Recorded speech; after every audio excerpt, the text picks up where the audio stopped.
repairs you need to avoid when buying a house. What I mean by this is when you buy a house, you're going to do an inspection on that property, and that inspection is going to disclose any issues there are with the house.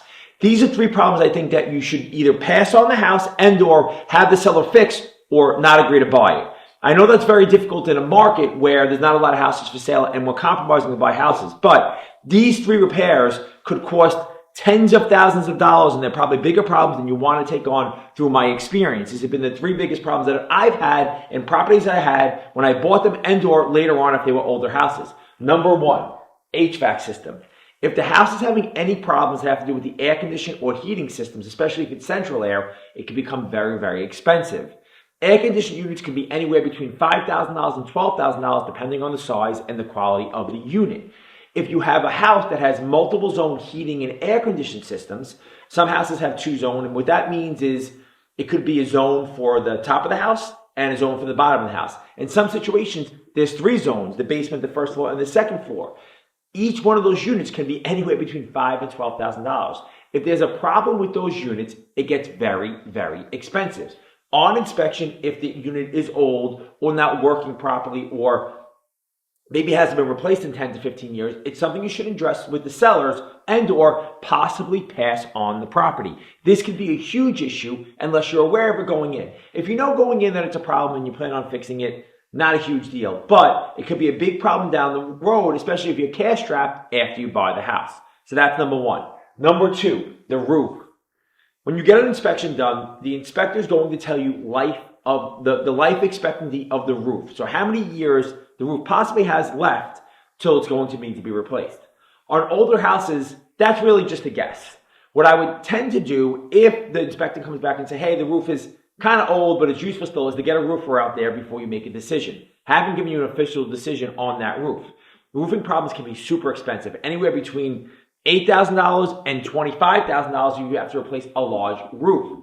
What could be damaging with this is it could look fine, it could not seem old, but any little cracks when there's rain, and as we've had more extreme weather over the last few years, rain will be a killer of this property if there's problems with the roof. That rain damage to the roof could cause problems all over the house, including plumbing and electrical. So roofs are a problem. If you're going in knowing you have to replace it, again, I would get a quote up front saying, hey, you know I'm going to have to do this in the near future. And you want to do it before there are other problems, because again, that roof could cause problems with plumbing and electric and flooring and everything else. Even the stucco or brick on the house could be affected by a bad roof. So it's something you want to address up front. Number three, plumbing. Plumbing has become one of the most expensive fixes on a house, period. There aren't a lot of good plumbers, and the ones that are good are expensive, and they take a long time to get out there because there's more plumbing work out there than there are plumbers. If you're someone who's looking for a trade, this may be something you want to go into.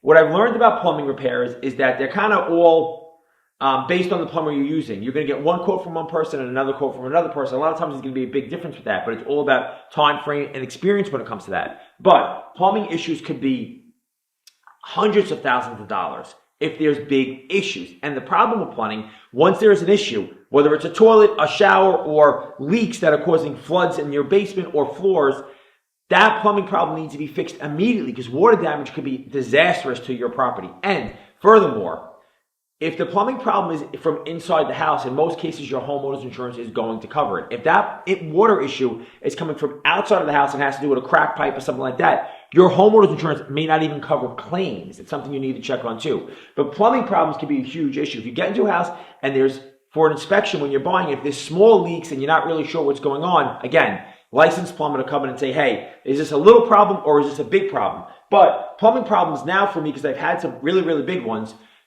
I had one last year. It was a cracked pipe from the street that ended up costing me $60,000 to fix. Huge issue, right? I was having water in my basement that I couldn't stop. A plumbing problem will probably make me not buy the house. That's another check for. It's about $150 to a $200 inspection depending on where you are. When you're doing the inspection, have a separate inspection done for the sewer lines that are in the street connected to the house. A cracked sewer line could ruin your house. It's a cheap inspection. They run a camera. They tell you if there's a problem or not. It's a cheap inspection to do that's really, really worthwhile. So when you're doing inspections on the house, make sure you're looking at sewer line inspections. Cheap fix. The regular inspector is probably not going to be able to do it. You probably have to have a separate inspection, but it's worth your time to have that inspection done. So